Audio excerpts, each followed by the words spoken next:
Everyone. Good evening. My name is Cynthia Alvarez, and welcome to our Grand Boulevard Coalition show this evening. I am here once again, meeting you all, talking with you all.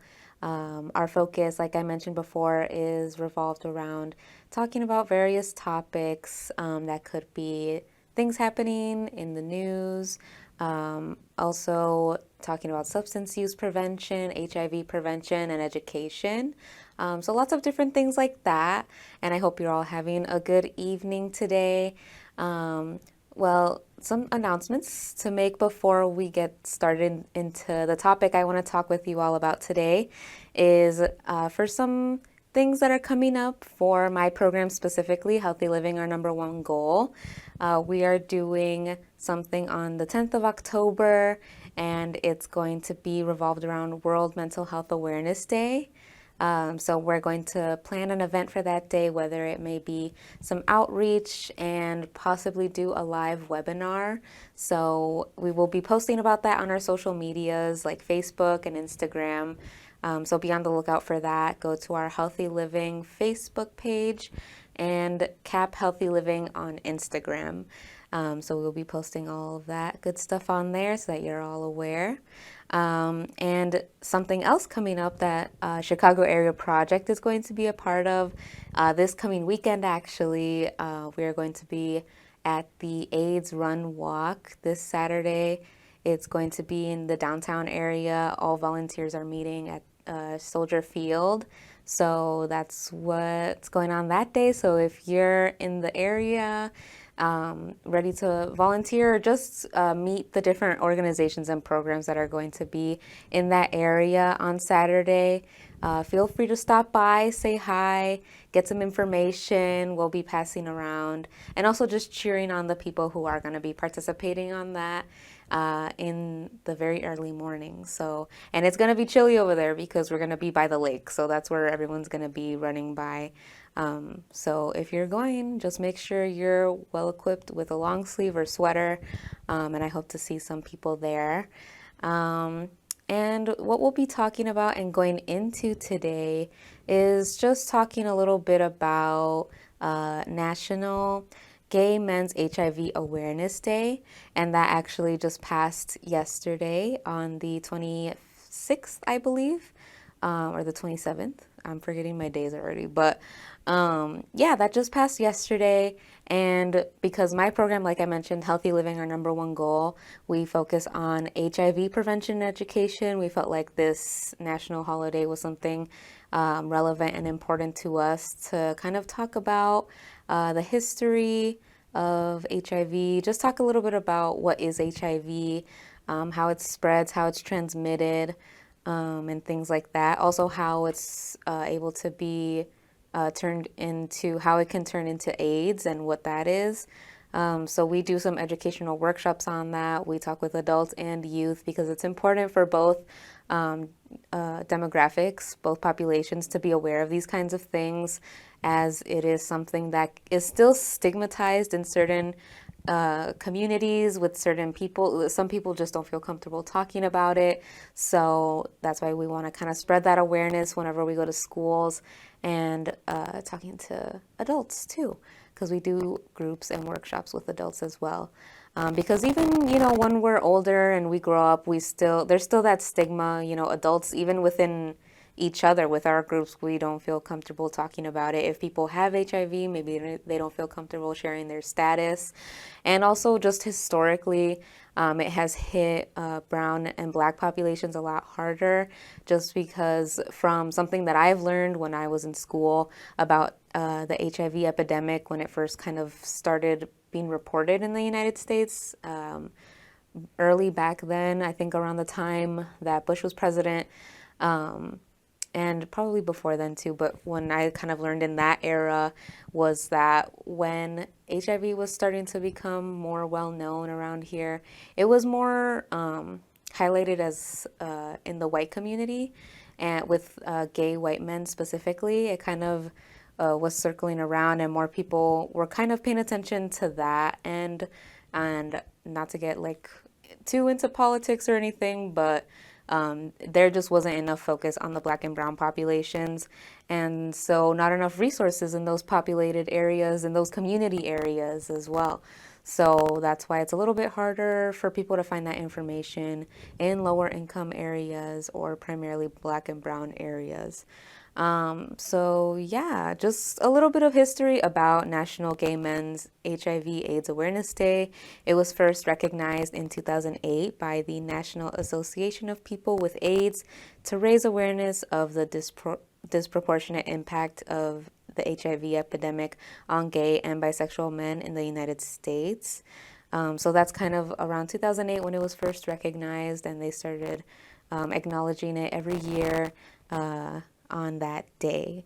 So this population faces multiple challenges such as racism, discrimination, homophobia, and stigma that may increase the risk for HIV.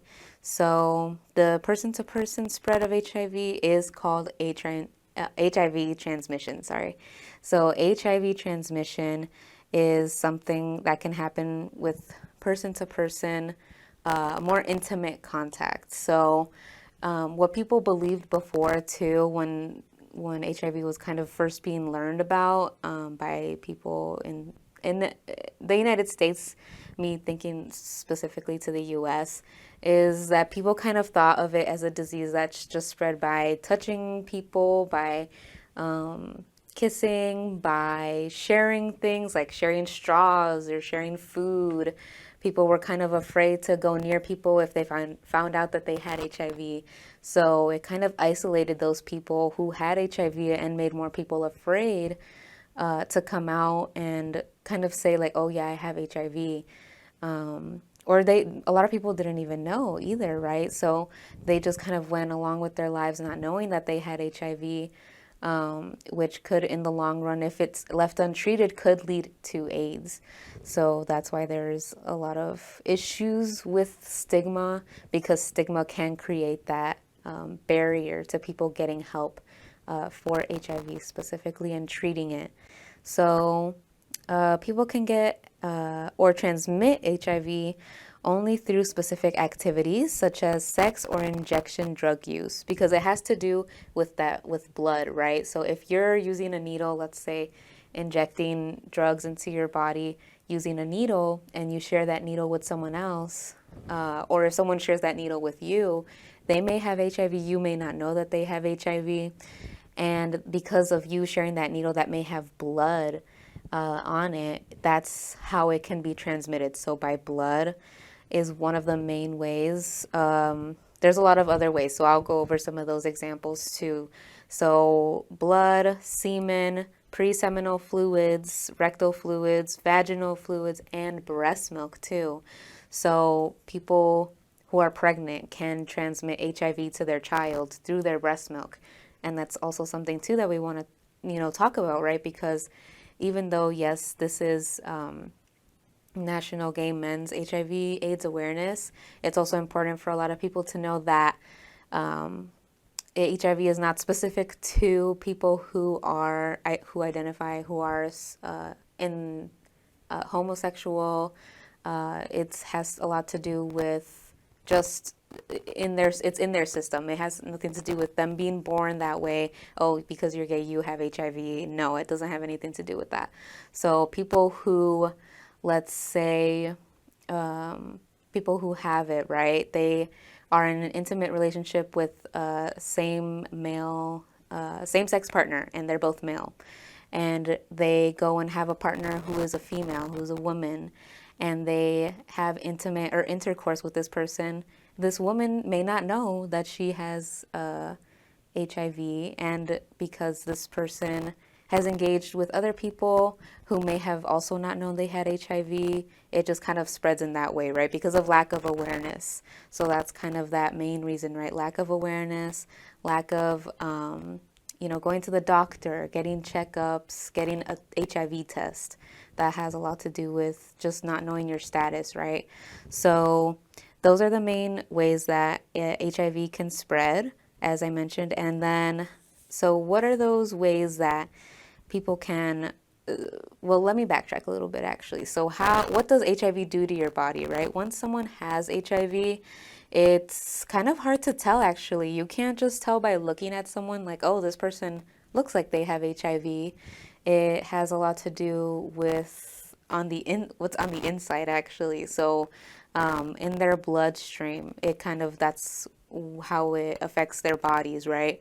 It affects their immune systems. So let's say someone without HIV has the flu and they pass it to someone with HIV. The person with HIV gets the flu and it hits their bodies a lot harder. So they can get sick with the flu, but it'll impact them a lot more harshly because of how HIV has weakened their immune system. So their immune system has been weakened. They're easily more susceptible to other sicknesses and illnesses, which can lead them at a higher rate of either death or just ending up being hospitalized due to something as simple as the flu. So that's a very scary thing, right? And that's something that just impacts their immune system overall. And so thinking a little bit more about prevention, right?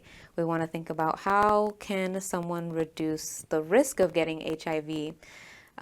So there are many ways, and I had kind of talked a little bit about it earlier.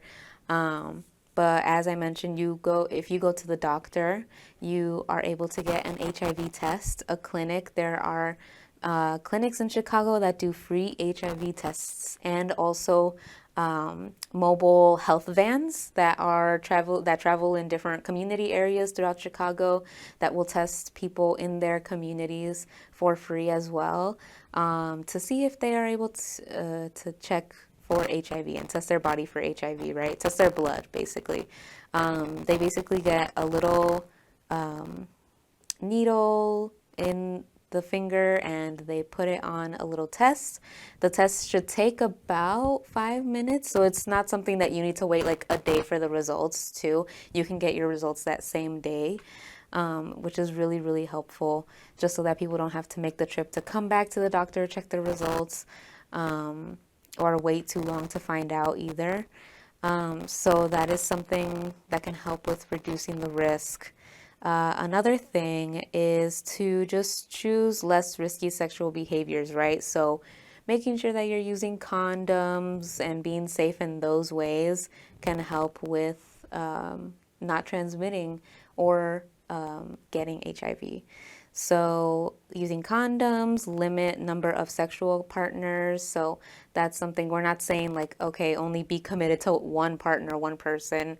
That's not what we're trying to say, but basically just making sure that if you're involved with multiple partners, that you're all being safe, all using the same, precautions, and making sure too that you have these conversations with your partner, which is a whole other thing too, right? Making sure that you kind of get rid of that stigma between you and your partner or partners, talking about HIV and making sure like, hey, have you ever gotten tested? Asking the questions, have you ever gotten tested? If they have, when was the last time they got tested? How frequently do they get tested? And asking them if they also have other partners too, right? Because if they have other partners, they need to know if those partners are also sharing with them, if those people have gotten tested too. It's just good to be aware of all of that. So making sure you have those open-ended conversations with your partner, that you feel comfortable talking to them and that they also feel comfortable talking about it as well, right? Because it's important to be aware and to share that information with people. I believe there was something on the news that I had seen a while ago where there was a person who had willingly, on purpose, was being intimate with multiple people and spreading HIV on purpose, and he knew that he had it. And so also, just being careful and aware of that too, which I know that's a rare situation. That's not something that happens a lot, but just making sure that your partner is being honest with you, checking, not saying going to the doctor with them, but making sure that they're being honest about, yes, I have gone to the doctor and I've been tested for HIV. And I believe that person has gone to jail because of that, because that is something that is a crime. I'm not specifically sure of the name of that type of the crime that he committed, but it is a crime to transmit that disease to people who willingly, not like if you didn't know you had HIV and you had accidentally passed this to your partner, that's not something that you can go to jail for. So just making sure that everyone is being safe, that you're being careful, that you trust your partner, and being careful with them. And yeah, so that is something to keep in mind too, to, think about the risks and ways to reduce getting HIV and transmitting it too. Also, getting tested and treated for STDs as well. If you're getting tested for HIV, it's also important while you're there to just get the tests for STDs, as that is also something that can affect your bodies in a bad way. So, also, as I mentioned earlier, do not share injection drugs. Do not share needles. Being careful about needles. We're not here to kind of say, oh, you should stop using needles because you're going to get HIV, but being aware that that is a risk.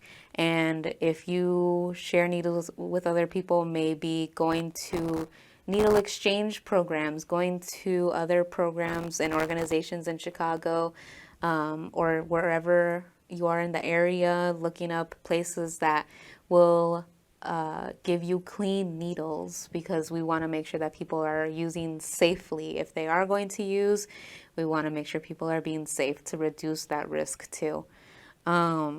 And also another prevention method is this medication, and this medication is called PrEP, which stands for pre-exposure prophylaxis. So that is basically a medication that someone without HIV can actually take to help them prevent them from getting HIV themselves.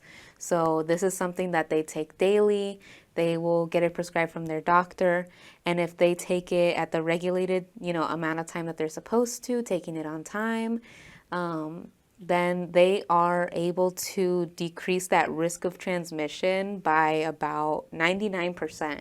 And so that's really good, right? So it's not to say, for an example, right, you find out that your partner has HIV and they were honest with you and they told you. So now you think about next steps, and PrEP is one of those next steps too.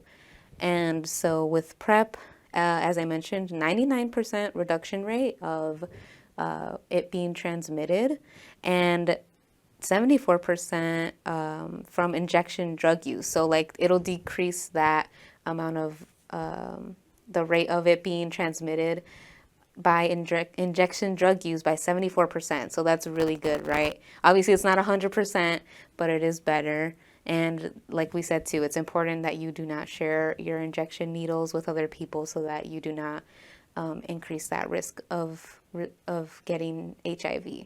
So for people with HIV, there is also a prevention tool that they can use to prevent them from spreading HIV to their partner or to another person. And that medication is called ART, A-R-T, which stands for antiretroviral therapy.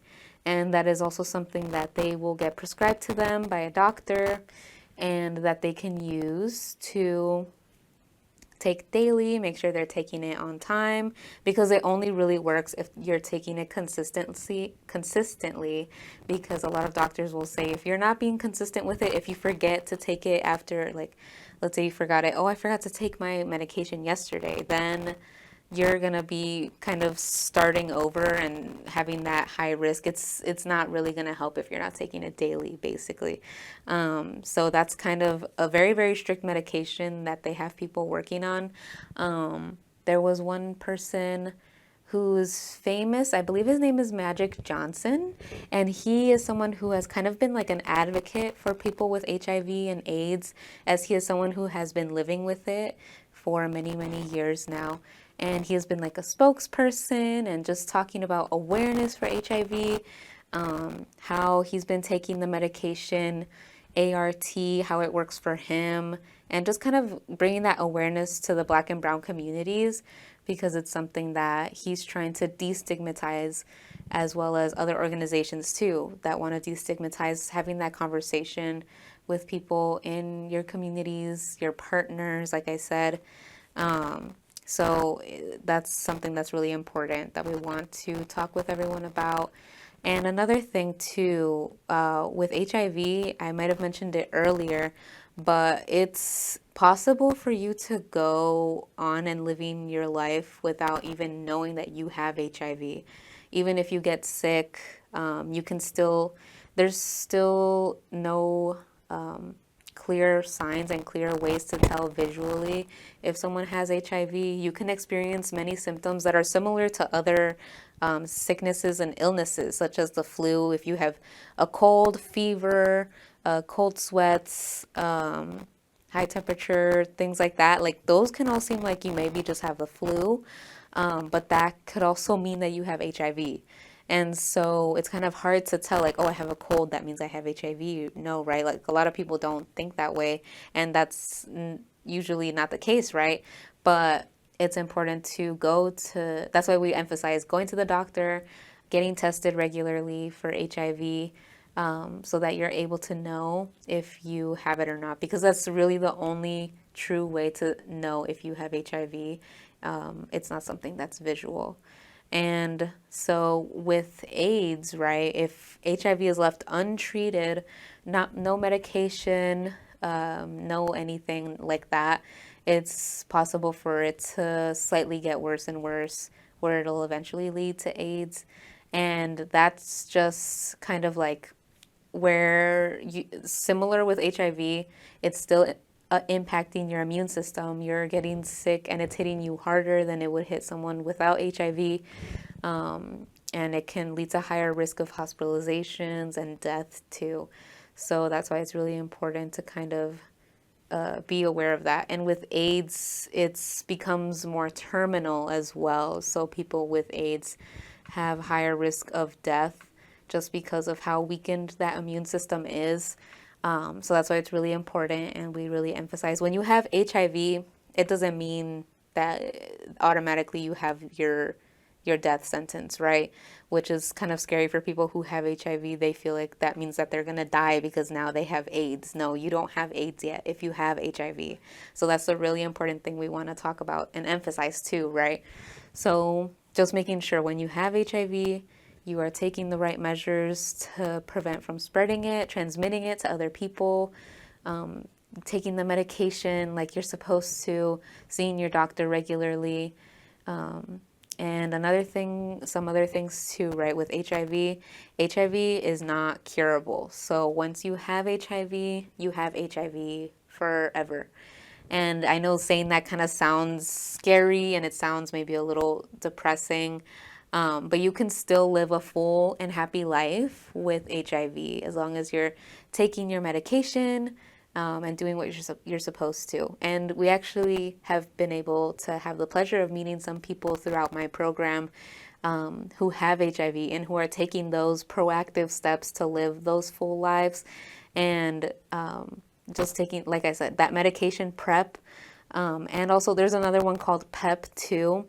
So making sure you're looking at your options, making sure you know which one is best for you, which one works for you and your body, and just getting that education, right? Because you can be going to your doctor and getting the medication that you need, but also just being aware of prevention methods. So going to educational workshops, like what we do, and or just learning about it online, going to webinars or meetings, group counseling, just like things and where you can learn about other people's experiences with HIV, how they're working to get better, and just live the best lives that they can.